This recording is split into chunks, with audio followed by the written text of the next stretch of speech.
Hey guys, it's Phantom here and welcome back to a brand new video everyone. So in today's video I'm going to be continuing the certain aspects of worlds that I like / dislike series, where today I'm going to be taking a look at the worst aspects of worlds that I actually like inside of this game. These worlds include Wizard City, Avalon, Caramel, as well as Polaris, and honestly, it was really hard for me to talk about some of these worlds in a negative light, but, somehow I did manage for the purpose of this video. So anyways, without further ado, enjoy, and let's get into the first aspect. So first, I would like to go over the world of Polaris and my least favorite aspect about it. Now, on multiple occasions in many videos, I have mentioned that I really do like Polaris as a world, and even though I am about to talk about it negatively, I still stand by that point. I think this is one of the best worlds inside of this game, at definitely the very tippity top. Anyways though, my least favorite aspect about it would definitely be, hold on, I'm just going to turn down the music a little bit just because I didn't realize how loud Polaris was actually going to be.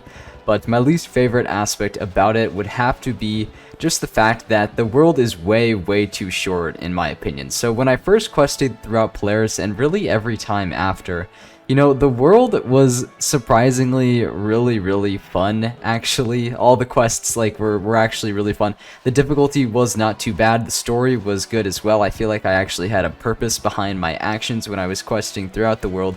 The problem was the world was just way too short, man, and I understand that Polaris was the first world of the third arc. Yeah, I get that. The first world of an arc does not have to be something super duper major, but the thing that keeps me from truly loving Polaris and it being pretty much the #1 world on my list is going to be the fact that the world was way too short.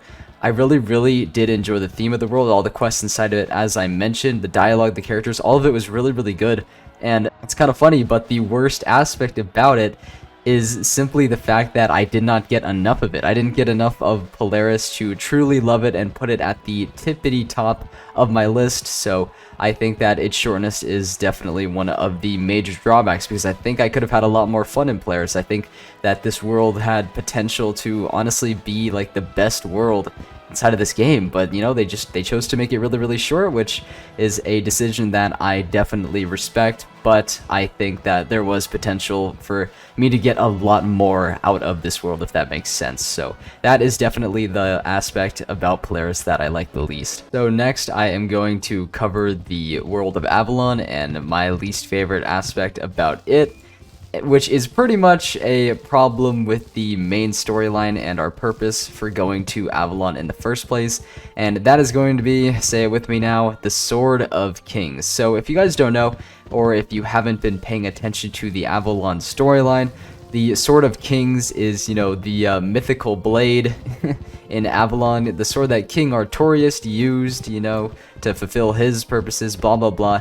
Basically, the story pretty much paints the Sword of Kings to be this super duper powerful weapon that we're just absolutely going to need to have if we actually want to defeat Morganth. We are going to need the Sword of Kings to defeat Morganth. It's one of the only things powerful enough to defeat her, and if we wield it, then we might have a chance.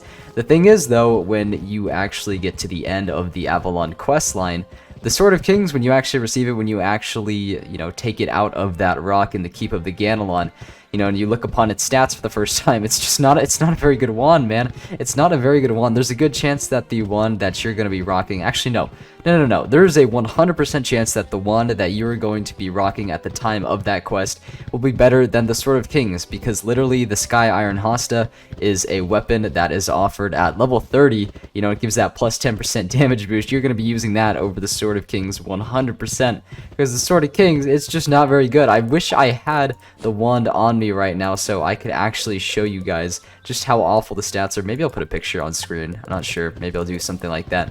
Just to showcase how awful the wand really is. So it begs the question, why do we come to Avalon if the wand is just so shit? If the wand doesn't give us good stats at all, the wand that we would immediately trash as soon as we get it as part of the quest, it just doesn't make a lot of sense to me.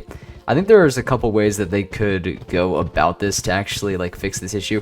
First of all, I mean, the main one that I think that they should do is just buff the Sword of Kings a bit to where some people might actually use it, and then the plotline would make sense, or KI could take the much harder route and pretty much change the entire premise of Avalon, which wouldn't really make much sense, so I suggest they just take the buffing the Sword of Kings route. But anyways, that is my main problem with Avalon. That's been my main problem with Avalon for a very, very long time, so yeah. Anyways though, let's move on to the next world. Now, it was really, really hard for me to actually think of a bad aspect about Wizard City, because this is like one of my personal favorite worlds in the game, and definitely one of the most beloved in the game, so it was really, really hard for me to think of something negative for this.